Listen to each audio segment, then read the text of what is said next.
Ça commence par un D, ça termine par un Z, c'est Davy Rodriguez qui vous parle. Mes amis, bonjour, j'espère que vous allez bien et surtout, bonne rentrée. La rentrée, c'est pour vous, mais c'est aussi pour moi, puisque aujourd'hui, je vais essayer de maintenir un rythme relativement régulier dans la publication de ces vidéos sur YouTube, de telle manière à vous apporter le meilleur de l'information, comme j'ai pu le faire ces derniers mois. Mes amis, vous le savez, ce n'est pas mon métier, donc forcément, la régularité, c'est un peu compliqué. J'ai des impératifs professionnels, une vie personnelle qui parfois m'empêche d'avoir les vidéos au moment où je souhaite les publier. Donc, mes amis, ne soyez pas trop durs avec moi. Je vais essayer de professionnaliser au mieux tout cela et de vous apporter un peu plus de régularité. Et mes amis, je voulais tout de même vous solliciter et surtout vous remercier. Vous remercier pourquoi? Parce que nous avons enfin dépassé les 52 000 abonnés. Nous allons, je crois, vers les 53 000 abonnés et pourquoi pas 60 000, 70 000 abonnés.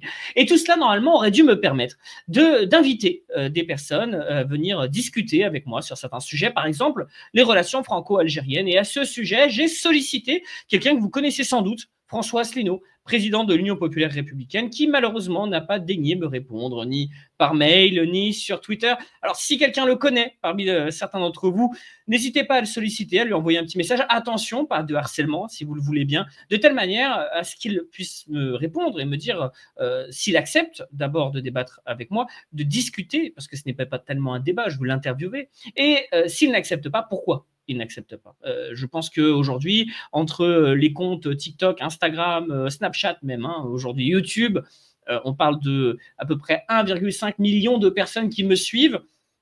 C'est pas inintéressant quand même de discuter devant 1,5 million de personnes, surtout pour un homme politique qui se plaint de n'avoir jamais la parole dans les grands médias nationaux. J'ai aussi voulu inviter un économiste souverainiste spécialiste de la Russie. J'attends encore sa réponse. Peut-être qu'elle arrivera dans les prochains jours. En tout cas, j'essaierai de tenir ma promesse. Si vous avez des idées d'invités, n'hésitez pas à aller en dessous de cette vidéo, à me mettre dans le commentaire qui inviter, pourquoi, pour parler de quoi, histoire de pouvoir aussi répondre à une certaine démocratie populaire. Et sachez maintenant que sur YouTube, j'ai un canal non pas sur YouTube, sur TikTok, j'ai un canal sur lequel il y a 4000 personnes où j'organise des sondages fréquemment pour leur proposer les sujets des vidéos. Et aujourd'hui, ils ont voté massivement pour que nous parlions de Rima Hassan et du Sahara occidental. Alors, si vous êtes en dessous en train de mettre le nom d'un invité que vous voudriez que j'invite, n'hésitez pas aussi à mettre un petit j'aime, un petit commentaire, pourquoi pas, à republier cette vidéo, bref, à en faire la promotion pour qu'elle arrive à un maximum de monde. Et on va se lancer directement dans le sujet de Rima Hassan. Rima Hassan, pour moi, c'est un peu le Luis Figo de la politique. Pourquoi? Parce que Luis Figo, c'était un joueur du Barça qui est parti et qui est allé jouer au Real Madrid, ce qui avait fait vraiment mauvaise ambiance en Espagne. Alors moi, je m'en fiche, hein, je suis pour l'Atlético, donc ça ne me concerne pas. Mais c'est un peu Rima Hassan. Vous voyez, c'est le virage de QT le plus rapide de l'histoire. Et on va essayer de comprendre pourquoi elle a fait ça, Rima Hassan. Alors, hop là, comme d'habitude, on commence par le petit partage d'écran, mes amis. Alors, elle a voulu nous faire une publication le 20 août sur Instagram, où elle commence en disant « Bonjour, sujet touchy, mais on y va ». Alors, elle nous met un drapeau marocain, algérien et du Sahara occidental. L'Algérie n'a rien à voir dans l'affaire du Sahara occidental. Vous allez me dire « Oui, mais soutien ». Déjà, j'attends toujours les preuves, ça c'est la première chose, mais non, c'est simplement que l'Algérie reconnaît l'État du Sahara occidental. Soutenir concrètement, par quoi? Parce qu'elle offre, l'hébergement à une minorité persécutée et qui aujourd'hui réside dans les camps de Tindouf. Oui, bon, soit, c'est une question humanitaire.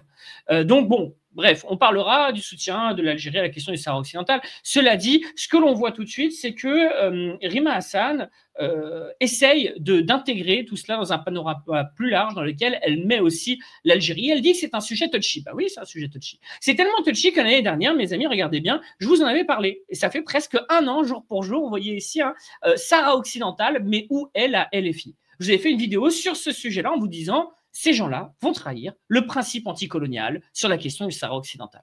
Et à cette époque-là, je m'en suis pris, mais alors plein les dents. Il suffit de voir un peu les commentaires qu'il y avait sur les réseaux sociaux. C'était horrible. C'était vraiment horrible. Et pourtant, j'avais raison. Bon, il y a un an plus tard, j'ai pas eu raison 10 ans plus tard. J'ai raison un an plus tard. Pour ceux qui sont intéressés, allez revoir cette vidéo. Elle est sur ma chaîne YouTube. C'est la deuxième de ma chaîne YouTube. La première, c'était Pourquoi aimer l'Algérie. La deuxième, c'était sur le Sahara occidental. Allez l'écouter. Tout ce que je vous dis à l'époque est vrai aujourd'hui.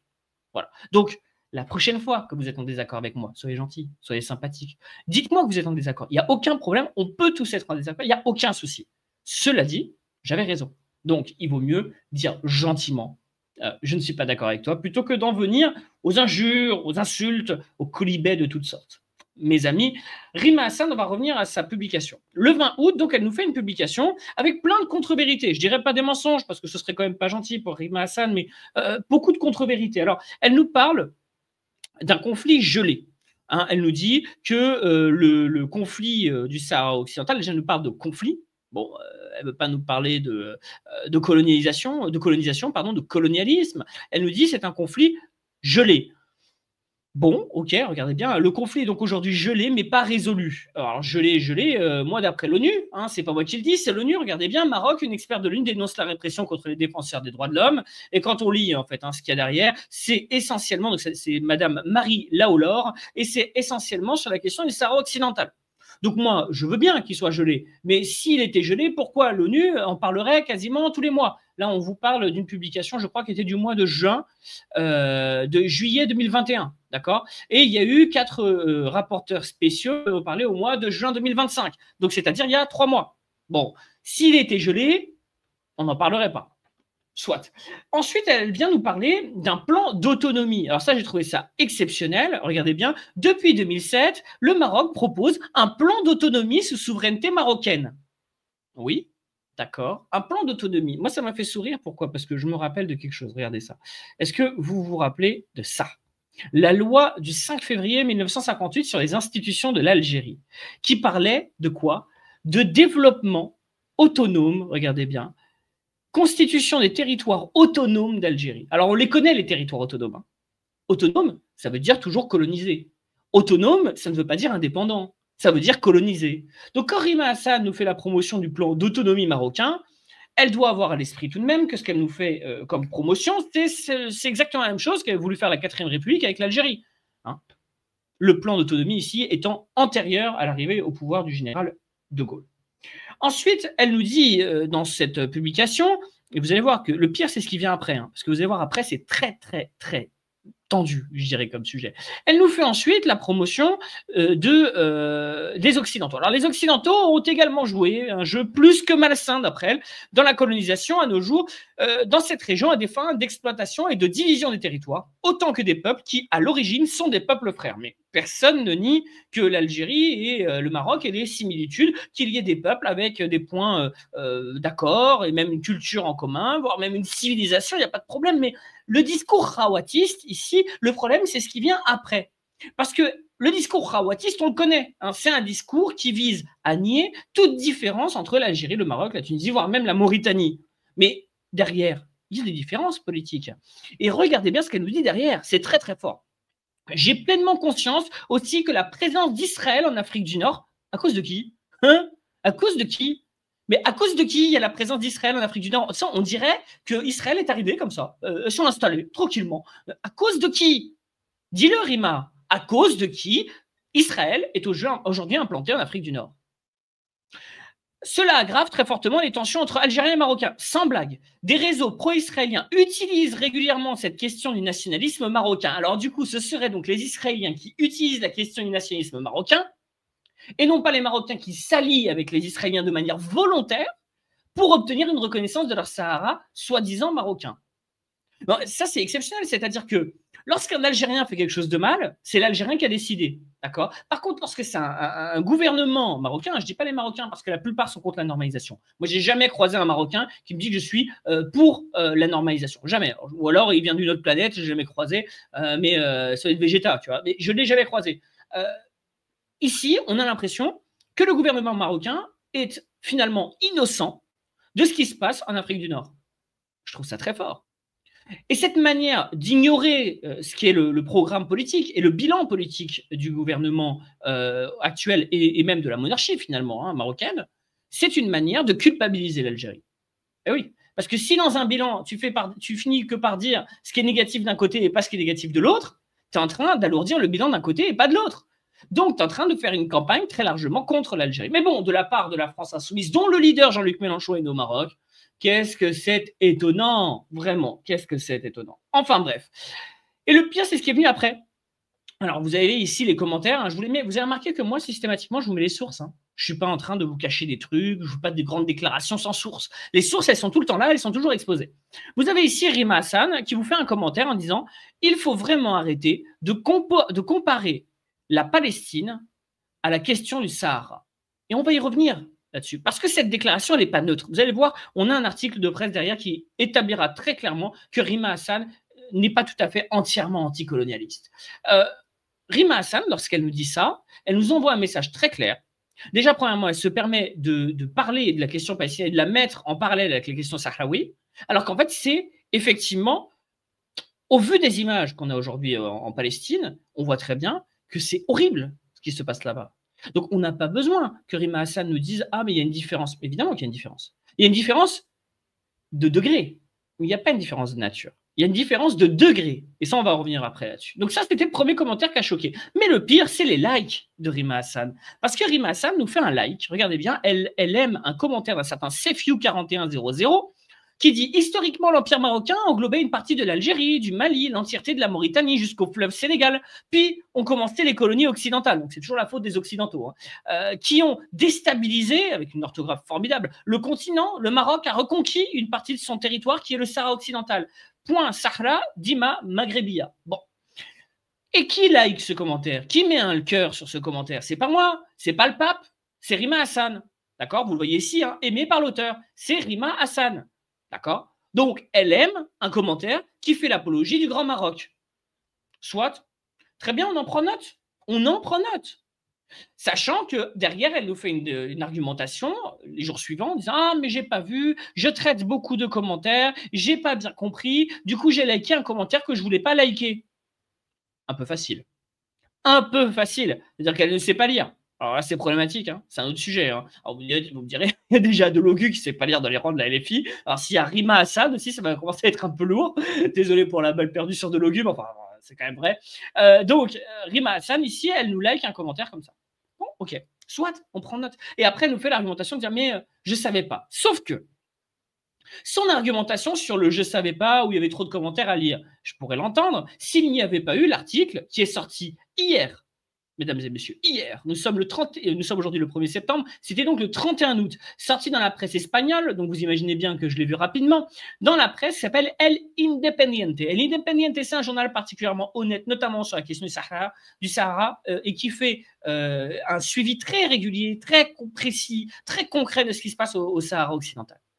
Et elle nous fait un article, bon, le titre, c'est sans doute pas elle qui l'a choisi, mais en tout cas, on va voir un petit peu le fond de l'article. Et vous allez comprendre pourquoi Rima Hassan, finalement, est un personnage problématique. On commence avec ces questions-là, hop là. On lui demande, est-ce que tu comprends la polémique qui a suscité tes déclarations sur le Sahara occidental? Regardez bien. J'ai commencé mon texte en disant que ce thème était chaud et qu'il y aurait des tensions et qu'il est sujet de tensions. Ok, attention à ce qu'elle dit derrière. C'est cette partie-là qui me paraît le plus important. Ça commence à especialmente ici. Notamment entre le Maroc et l'Algérie. Donc là, encore une fois, elle en fait un sujet de combat de diaspora, puisqu'elle dit, avec des répercussions importantes dans les diasporas françaises, je comprends les différentes sensibilités, mais je refuse de prêter de l'attention à ceux qui cherchent la polémique. Alors, les différentes sensibilités. Elle essaye d'en faire un sujet algéro-marocain, alors que la question du Sahara n'est pas un sujet algéro-marocain. La question du Sahara occidental est un sujet de colonialisme. Êtes-vous pour ou contre le colonialisme? Moi, je suis contre. Bon, là-dessus, j'ai toujours été clair. Je suis contre le colonialisme. Toujours. Toujours. Vous pouvez chercher même les périodes les plus obscures de ma vie, j'ai toujours été contre le colonialisme. Bon, maintenant, il y en a d'autres qui sont pour. Pas de problème. Et il y en a, comme Rima Hassan, qui sont contre quand ça concerne certains pays et qui sont pour quand ça concerne d'autres pays. Donc, ici, vous le voyez, elle nous dit que c'est un sujet algéro-marocain. Non, c'est pas un sujet algéro-marocain. C'est pas un sujet d'ailleurs de différentes sensibilités. C'est pas une sensibilité la question du colonialisme. C'est une opinion politique. Certains sont contre, certains sont pour. Et il se trouve que chez les Algériens, on dirait que c'est dans leur sang d'être anticoloniaux. Et ils ont tout à fait raison. Voilà, ils ont tout à fait raison. Donc, c'est une question de sensibilité politique. Et en faisant ça, Rima Hassan essaye de noyer le poisson en faisant un sujet finalement de désaccords géopolitiques, comme si les Algériens en France défendaient non pas leur opinion, mais leur État, d'origine en plus. Voilà. Et d'ailleurs, du coup, moi, pourquoi est-ce que je m'intéresse à cette question? Je suis ni algérien ni marocain, donc je ne devrais pas m'y intéresser. Si je m'y intéresse, parce que je suis anticolonial. Elle va comprendre, Rima. Elle va comprendre un jour. Alors surtout là, c'est la question vraiment où j'ai été le plus choqué. Regardez bien. On lui demande, est-ce que l'on peut comparer la cause palestinienne avec la cause sahraoui? Là, je m'attendais à une réponse qui dise, oui, il s'agit de deux processus de colonisation, mais à des degrés différents, puisque l'on voit bien la situation en Palestine avec l'extermination active d'un peuple. Ça aurait été une super réponse. Oui, évidemment qu'aujourd'hui, l'extermination qu'il y a en Palestine n'est pas de la même nature qu'au Sahara occidental. Il faudrait être de mauvaise foi pour dire que c'est la même chose sur le côté, la quantité, par exemple, de personnes qui sont assassinées. On est d'accord quand même. Là-dessus, je pense qu'on sera tous d'accord. Dites-le dans les commentaires. Mais je pense qu'on est d'accord. Par contre, de dire que la cause, regardez bien ce qu'elle répond, hein. Je ne peux pas accepter que l'on dise que ce que vit le peuple palestinien est exactement la même chose que ce que vit le peuple sahraoui. On est d'accord là-dessus. Mais ce n'est pas la question. On t'a demandé est-ce que c'est comparable? Comparable, c'est-à-dire est-ce qu'on se retrouve dans la même situation de fait, c'est-à-dire une situation de colonisation? Et elle ne répond pas. Et surtout, regardez bien, elle parle ici d'une tentative d'essayer de faire disparaître physiquement le peuple palestinien via une colonisation. Bah oui, oui. Alors comment est-ce que tu appelles la marche verte où on envoie des milliers de civils dans un territoire qui n'est pas un territoire marocain pour finalement remplacer la population? Colonisation, non? Je sais pas, hein. Moi, ça me rappelle les colons français, italiens, maltais, espagnols qu'il y avait en Algérie. Non? Je sais pas, je sais pas. Je sais pas, Rima. Je sais pas. Alors, je pense que on dit que Rima Hassan est syrienne. J'ai l'impression qu'elle a passé trop de temps en Syrie, pas suffisamment en Palestine, pour comprendre ce qu'est une colonisation finalement. Rima Hassan, ensuite, derrière, elle nous dit le truc le plus choquant. Je pense que là, c'était le clou du spectacle. Quand j'ai vu ça, j'étais là en mode bon, ok, très bien, on peut plus rien faire. C'est le journaliste qui est honnête, il est bien le journaliste, franchement, il est très bien. Moi, franchement, c'est pas un journal que j'aime beaucoup, mais là-dessus, ils sont très bien. Et il demande au journaliste, est-ce que vous pourriez me dire clairement si vous appuyez ou non, si vous soutenez ou non le droit à l'autodétermination du peuple sahraoui? Et le Sahara est-il un processus de décolonisation qui n'a pas été terminé? Réponse de Rima Hassan. Ce qui m'intéresse, réponse de politique, on dirait Mélenchon dans ses meilleurs moments. Ce qui m'intéresse, hein, ce sont les solutions. La même chose que pour les Palestiniens.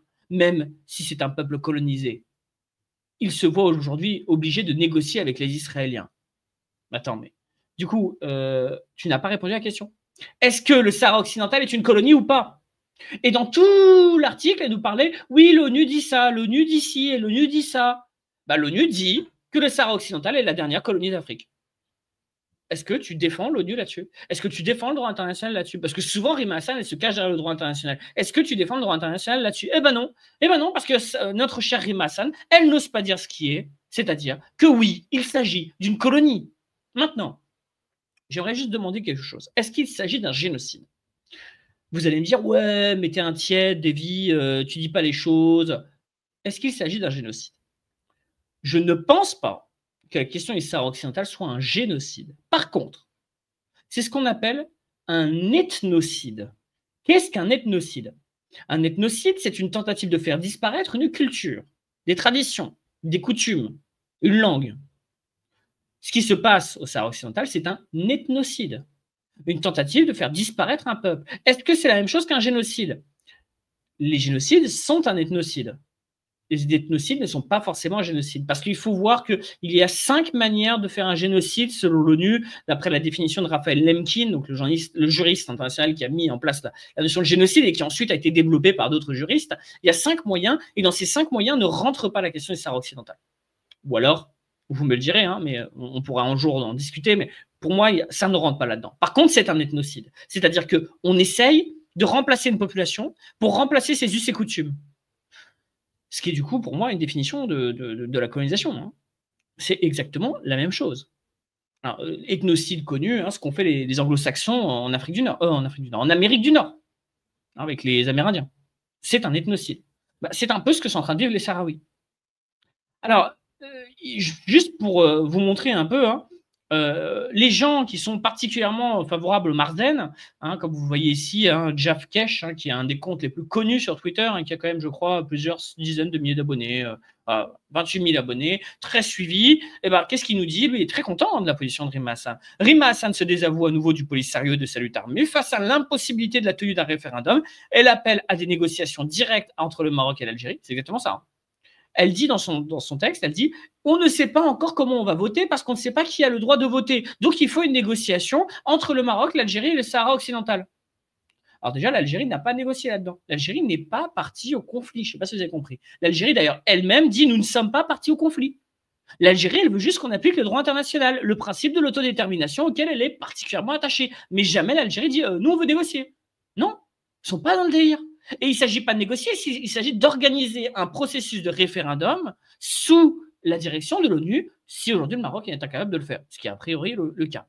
Et donc vous voyez que Jaf est très content, hein, c'est ce compte pro-marocain, et il dit d'ailleurs, c'est d'ailleurs exactement ce que demande le Maroc depuis des années. Donc finalement, Rima Hassan s'est rallié à la question marocaine. J'y peux rien, c'est la démonstration à laquelle on devrait tous arriver de manière autonome. Et je sais que la plupart d'entre vous, vous y êtes arrivés. Donc ne venez pas ensuite dans les commentaires m'injurier. Je vous l'ai dit il y a 1 an. Je ne l'ai pas dit il y a 6 mois, je ne l'ai pas dit il y a 2 mois, il y a 2 semaines. J'ai dit ça il y a 1 an. Il y a les preuves. Allez voir les preuves, allez voir la vidéo. Enfin, dernier truc de Rima Hassan. Bon, vous avez vu peut-être le petit clash avec Booba. Ça, c'est un truc que les Algériens n'ont vraiment pas apprécié sur Twitter. C'est qu'elle a pris une vidéo où Rof la cite sur la question palestinienne. Vidéo dans laquelle on retrouve que des dirigeants algériens, hein, on a ici Wari Boumedienne et on a Larbi Ben Khidi juste ici, hein, qui sont réutilisés. Et quand on cite Rima Hassan, on met ces personnages, hein, de l'histoire algérienne qui ont toujours défendu les frontières de l'Algérie telles qu'elles sont, donc pas une idée de Grand Maroc, hein, et qui ont toujours été très solidaires de la question sahraoui. Donc, Rima Hassan continue à vouloir surfer sur la vague de la Mecque des révolutionnaires, quand en vérité, aujourd'hui, elle a un discours qui légitime le colonialisme marocain au Sahara occidental. Voilà la situation de Rima Hassan. Alors maintenant, je vous laisse faire vous-même l'analyse de la situation. Je vous ai donné tous les éléments maintenant. Classe, c'est à vous de voir le problème et d'examiner si oui ou non ce que je dis ici est pertinent, mes amis. D'ailleurs, vous me le dites dans les commentaires, vous avez tout à fait le droit, c'est libre. Je ne censure aucun commentaire. Parfois, on me dit « Ah, mais j'ai un commentaire qui a disparu. » Cherche. Je ne censure pas les commentaires. Par principe, je ne censure pas les commentaires, sauf lorsqu'ils sont injurieux. Et pour qu'ils soient injurieux, il faut vraiment qu'il y ait une insulte. D'accord? Ce n'est pas un reproche. Il faut que ce soit une insulte. Et accessoirement, si vous êtes en dessous en train de mettre un commentaire, mettez un petit cœur, un petit j'aime comme ça. Hein. Partagez la vidéo. N'hésitez pas à la recommander à vos amis. Et n'oubliez pas, mes amis, hein, ça commence par un D, ça termine par un Z. C'était Davy Rodriguez qui vous parle.